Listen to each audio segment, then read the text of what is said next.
Hello, we are back with our conversation on addiction in teenagers. And joining us to weigh in on the conversation and just to help us know how to support teenagers dealing in addiction is Bill Bekunda. Bill is an addiction prevention professional and he's the director, Bekunda Recovery Homes. Welcome to the show, Bill. Thank you very much. And I'll just start with my first question. How can someone, or what is addiction for starters, and how can someone know they're addicted? Addiction is loss of control. And this loss of control leads to doing things that will hurt your relationships or your lifestyle or your emotions. But you keep on doing these things. Yes. So you lose control. So when you want to talk about addiction, the only thing to know is, have you lost control? There is something that's circulating right now, which is, if you blame the addict, put your phone down for 24 hours. And every time you think about it, then you know what addiction is. What they are going. Yeah. Exactly. Yeah. So that is addiction, loss So we of are here control. a group of addicts. Nice. You know? So you've suffered addiction yourself, because we've heard your story before. Tell us about that journey, like really quickly, and then how it led to the work that you're doing right now. How it relates to my work. Well, I now decided to go full force into making people understand addictions. That's why I became a prevention, an addiction prevention and recovery professional. Yeah. Because people don't understand it. Okay. And some addictions, actually most addictions are blamed on the person's moral character or behavior. So they say, oh, this man is chasing after women, or he cannot stay with one person, or this person smokes too much, drinks, they are losing control, they're out of control, it's affecting their finances. Yeah. But when it comes to me, I will tell you how I became an addict. I didn't want to drink, I didn't want to smoke. I used to even lecture my buddies at school and say, you guys, don't smoke your father's money, don't drink, it's not good. Yeah. That was in my senior 1 and senior 2 first term. Okay. Then at the beginning of the second term, I was encouraged. You know, the people who smoke and drink and do all those things, they are the so-called cool guys. They are the cool guys. You know, so they convinced me to go with them. And I was like, to escape from school, go have a drink, day one. And I thought to myself, let me go with these guys, see their mess, and tomorrow I'll give them a proper lecture. And so I went with them. We went hiding, we reached there, they started drinking. I didn't want to drink, but I saw them getting out of their fear and started to relax and start to laugh and shout. So I said, for now, let me just be like them. Let me drink, be like them, and then tomorrow I'll tell them what they are doing wrong. So I take a sip. Now, we started with a local drink. It smells bad. When you put it in the mouth, it's bitter. You swallow it, you cough, it burns, it goes down. And you know, that's a very short time. But then I started feeling Good. So I'm like, another and another. And I got drunk. And then my priorities changed henceforth. I felt like I want to feel this again. Yeah. So you see this, I did not want. Yeah. Even when I drank, I did not want to. Yeah. When I started drinking, I did not like it. I liked the effect. When I got the effect, I wanted to do it again. That doesn't mean that I wanted my performance to go down, because my worst performance by that time was the 3rd in class. I was in St. Mary's College, Kisubi. Wow. At the end of that time, I was the 25th. That means the drinking directly affected my academic performance. Did I want it? No.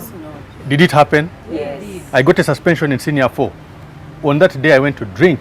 Had I planned that I'm going to drink so I can be suspended? No. I was doing senior 6. I was doing physics, chemistry, mathematics. Biology. I was expelled between the practicals and the theory. Wow. Because of drinking. Was that intentional? No. Are you seeing why I'm telling you that addiction creeps on you? Yeah. It comes, it gives you what you feel you want, and it rewards you with that negativity. Now, people judge you according to the negative. Whatever an addict does is absolutely unintentional. True. Even going to pick the drink or the drug or perform whatever action they are performing, it is not intentional. It is a response to the need that they have developed For that high. for whatever it is that they have lost control over. And let me compare it to a slippery slope, right? If a stone is rolling down, physics tells us that something has got to stop it. If nothing stops it, it will roll until, you see? So that is the same thing. When you get addicted to something, you cannot stop on your own. An intervention has to come in and stop you. So the interventions we have today are rehabilitation, counseling, therapies, and all those. You know what I'm saying?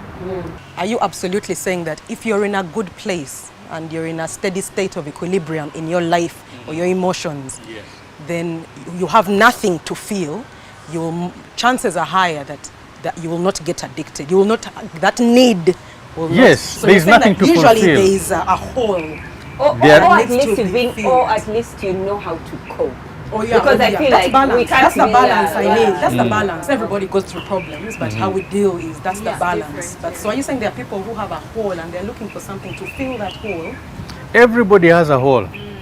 Everybody feels it with something. But to what extent or to what effect does it have? For instance, you would say that some people fill the hole with food. And the person is way overweight and you're wondering, can't you see? Are you seeing what I mean? But every time they eat, they feel happy, they feel comfortable, they feel relieved. Now, it becomes a problem if it is affecting you negatively. Someone would say, oh, people like saying, I have an addiction to music. It is not an addiction if it is not affecting you negatively. So people just play around with the word. And because of playing around with that word, they make it look so normal that now the person who is actually suffering it becomes a bad person. Oh, I'm addicted to music is my addiction because I like music. But if you listen to music, there is one person highly respectable in the addiction field. He's called Gaba or Gabo, depending on where you come from. And he was saying that his addiction was classical music. He was a highly qualified doctor. So he would go, there was a time when he was supposed to perform a delivery, and then he went, but then he had this urge to go and to the store and just get, one what are they called? LPs. So he goes there, and then the lure in which the salesperson, he said, there's this new one, have you seen this one? And he missed the delivery, he missed a few hours of work, and then he came back. And he said he could spend up to $8,000 on just buying classical music. You see, it was affecting his finances, it was affecting his work.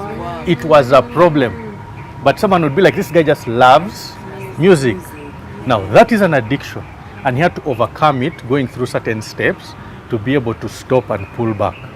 So when we talk about addictions, it's about saying, look at yourself, see what you're doing, how is it affecting you? Okay, so Bill, what would you say are the biggest challenges of dealing with an addict? And this is both at a professional level and also with the ordinary community that surrounds themselves with these people. The challenges of dealing with a person who is suffering an addiction. One, you know what denial means? It means you don't know and you think what you know is correct. So I will tell you I'm a white man. Now how do you, and all you have to do is tell me, no, you're not white. And I'm supposed to believe it, but I don't. That is how it is to deal with someone who is suffering an addiction. What you're doing is wrong. Now they get to a point where they now start to understand that what they are doing is wrong, but then they weigh. I get relief from this. So this is better than this. And I'll tell you, for instance, when it comes to drug abuse or drug addiction, whereby when you sit down. This is what families like to do.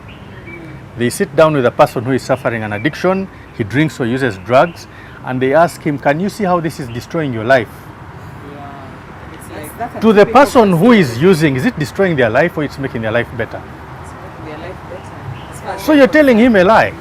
When they would tell me, Bill, alcohol is destroying your life, I would be like, it is not. It is making me happy. It's making me go through all these things that are disturbing me. Are you seeing what I mean? So as the addiction is developing, the bigger problem is at the beginning, when you're just beginning to discover that somebody has a problem. They haven't reached a point of acceptance. Maybe their finances are still fine, maybe their schoolwork is still good, maybe they are still presentable, maybe they can still appear at work, but you can see the progression and you know where it's going. And they are asking you a question, look here, when I don't drink, I'm not creative. Those are artists. When I don't smoke, I am not active. When I don't do this, I am not this. And they are telling you the truth. You on the other side are seeing it destroying my life. They are looking from the inside. So you sit down with the person and say, last night you were a mess. He had blacked out, he was on the floor, he was regurgitating on whatever. But guess what? In that state, he was happy. So does he ever get to a point where he sees that, yeah, I was happy, but now see my wife's head, I beat her up. Or I didn't pay school fees. Where did that money go? Yes. I spent, I spent on it on alcohol. I am the one who broke that table. Yes. I just wanted it. Like, at what point does he realize and I'm that feeling my so good feeling, I love the feeling, yes, but do they start to see a trail of their damage? Okay, now let me tell you, when I see the damage, when I drink again or use a drug, the damage is reduced. So that's the way that you're talking about. That's the way. I mean, it's no longer damage to me, it is manageable. Because my mind has been re-compromised. So I'll be there. So you tell yourself, That is- I will not touch her. That is, Mokuba. even if you tell yourself that, the whole thing is this. You want to come from the point of, I am confused, I am stuck, I don't know what to say, to drinking and now it is okay. And therefore I'll repeat exactly what I did. That is why a lot of the time force is required. Whereby there has got to be a forced intervention. You cannot advise a person on what they don't know. You can't keep telling me you're white when I know I'm black. Are you seeing what I'm saying? It won't help anything. So I need to be dissociated from that action, drinking or drugging or whatever it is, and then the mind comes to a realization that it can operate without it. And then it starts thinking without it. And you know that the brain bullies the body. That's true.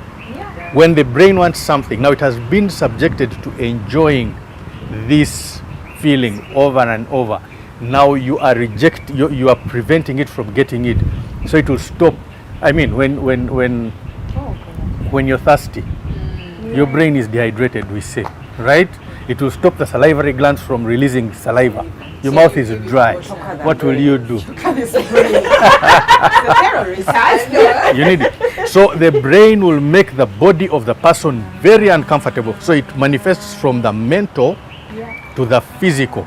And someone becomes agitated, they become angry, they become uneasy, and all they want is that, because they know as soon as they take it, they will come down. To a point where, in my case, if someone would even as much as tell me, Bill, let's meet at 5, he's buying. All my agitation, everything goes down. In anticipation. And I relax, because it's about the solution. Now, when we are dealing with, for instance, a drug addict, it's not about stopping to use. That's a must. They have to stop using. But when they stop using, what do they need to do? Coping, managing. That is what is most important. And so we say that it is always best to stop it before it starts. Because once it starts, it doesn't want to be stopped. tell a person who drinks every day that what they are doing is leading them. No, it might not be wrong. You can drink every day, you can take poison if you want, it's not wrong. It will only have bad consequences like this.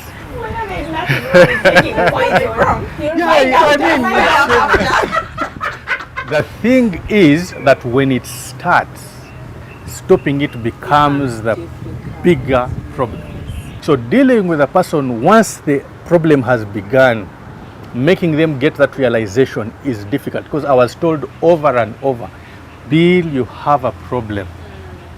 You need help. Can you seek help? I'll tell them, no, I don't have a problem.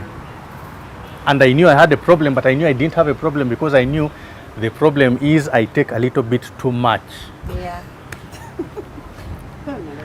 And any question, I can sort it out anytime. And these are the same answers you'll get. Yeah. Even you yourselves, with whatever that's bothering you, you sit, Say we're not addicted to our phones, but we yeah, and I tell you, put it down for a day if you don't have work, and we see. Let's start from there. Yeah. And you see, there's this social media lure that has come. Yeah. Of course, we know about the scrolling, we know about all that, but we were not informed about these things. So even me, I used to wonder, but I love this thing, and I'm scrolling. Swiping. Now, nowadays you don't need to swipe. Like TikTok, you just it will move. Yes. If you spend too long on it, it starts. It moves. Or when the clip Like finishes it. that. Yeah. Yes, that is for the continuous. Now, you will find that if you're not conscious about it, you will not stop. But if you have already been engaged in it, that now you can't stop, even if they tell you to stop, you'll be like, you know what, this is my problem, let me deal with it. Yes, yes. Yeah. So when you know, so the earlier a person knows these things, the better. Yeah. And that is why I told you at the beginning that I'm into Prevention. not just prevention, because when we use these words, people be like, prevention. No, it is about enlightening people. Let the masses know about this. But I can assure you that even the media, we are more interested in all the losing color, what we were talking about earlier, you know, and all this entertainment news, that we will not pay attention to things which will even affect us. And I say that whatever affects you reduces your productivity. That's true. I have talked to companies. There was only one that was beginning, then the boss had to leave, and it was going to be a big opening.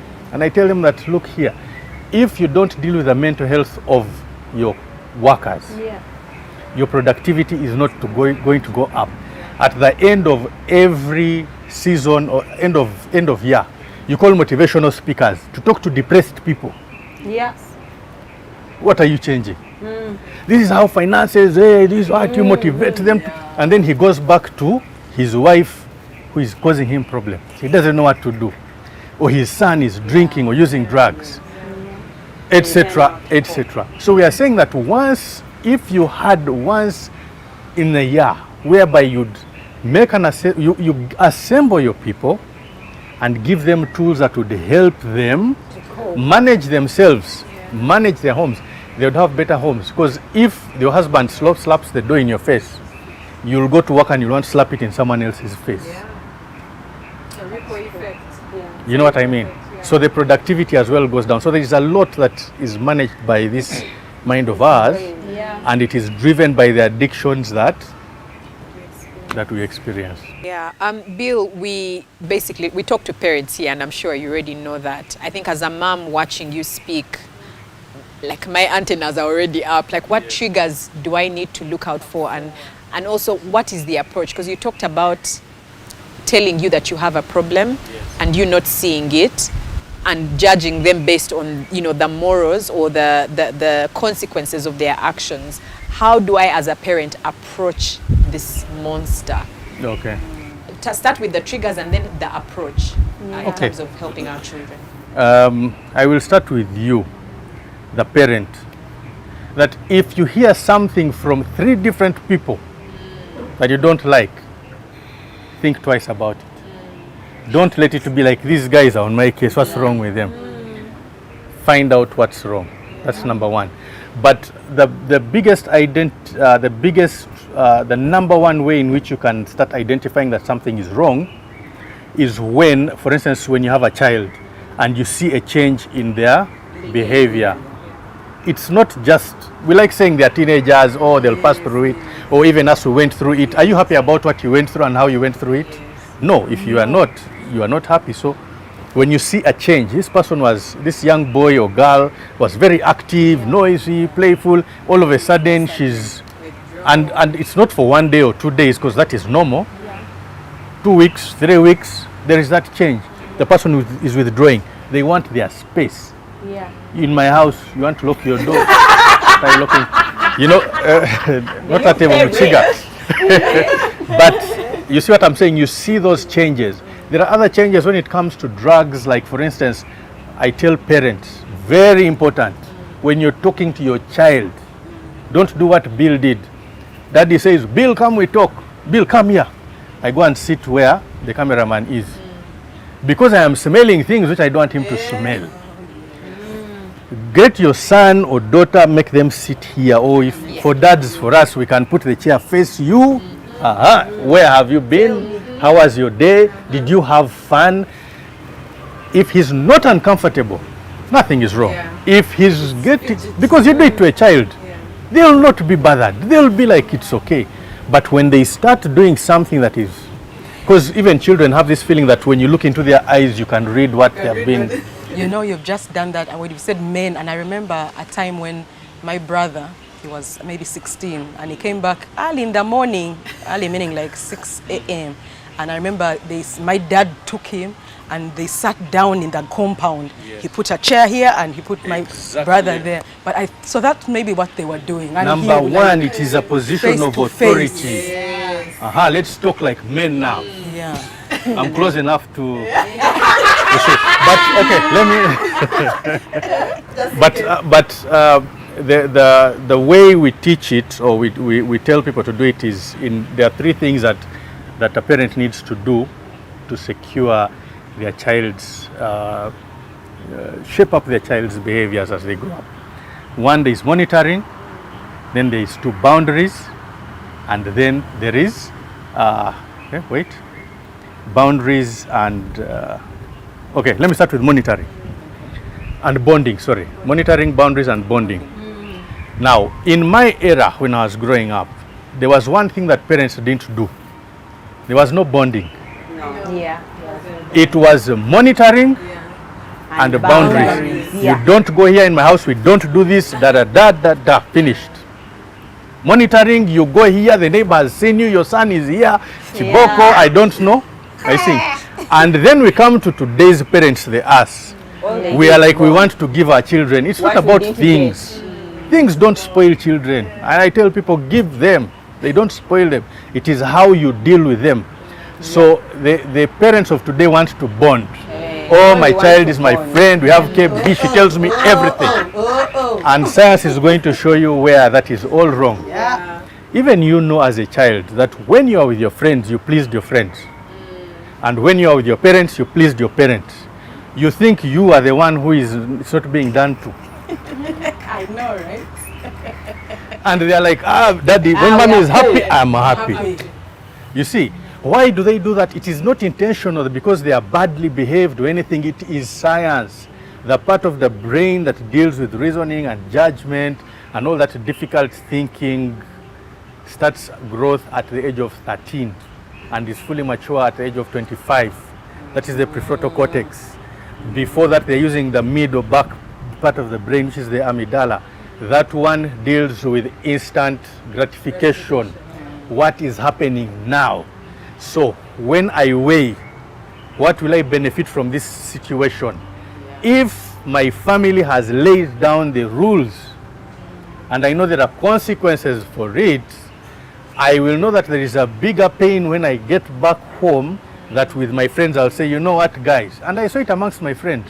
There was a neighbor of ours who, when we were going out, he'd be like, you guys, you go, me, they will finish me. And we say he survived because of that. Yes. Then me, who was liberal, because my mom would leave very early, come back very late, and the only accountability she wanted was what I would tell her. What parents need to do is they need to know that a child needs instruction until they are able to start reasoning out this, to make judgment of this is the risk, these are the consequences. And there is an example, but I don't know how much time we have, so I'll not. But then there is an example of whereby there is there is 3 guys who are given to drive a car: a 16-year-old, a 36-year-old, and a 66-year-old. Who do you think drove it better? I mean, in a maze. Who do you think drove it better? Quickly. The older one. Yeah? Okay. Now, after they finished that round, yes, they brought their peers to be amongst them and watch how they are driving. Who do you think drove better? The 16-year-old. The 16-year-old. Better. Yeah. I don't like Okay, who drove worst? The 16-year-old. The Who drove worse? Okay, I'll give you the answer straight. The 16 at in the first round, they drove more or less the same Yeah. because they all had the skills physically, right? Their brains are able to adapt. This is a corner, brake here, turn, stop. You get. When their peers were involved, the 16-year-old was making all the mistakes because he was trying to impress the friends. The 36-year-old and the 66-year-old had nothing to impress. They are doing what they are supposed to do. So we say, unless you have midlife crisis, like some of our men, maybe me, because I missed out on some, I don't know.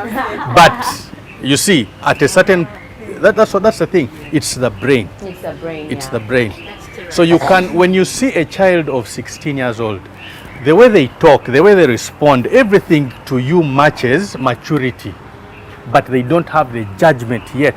They are not able to make those decisions that this is risky. Oh, wow. So bonding, boundaries, and monitoring. So parents for today, I will say, parents for today, make sure you don't miss out on any of the 3. Don't concentrate only on bonding. Very, very insightful, Bill. Thank you so much for sharing with us. That was really, really insightful on addiction, and not just with substances, addictions with phones. There's so much addiction going on. If you have any questions, the number on the screen down here, do share with us in our comment section if you know anyone struggling with an addiction, and Bill will be able to answer some of your questions. Until next time, with love from Bump Lab.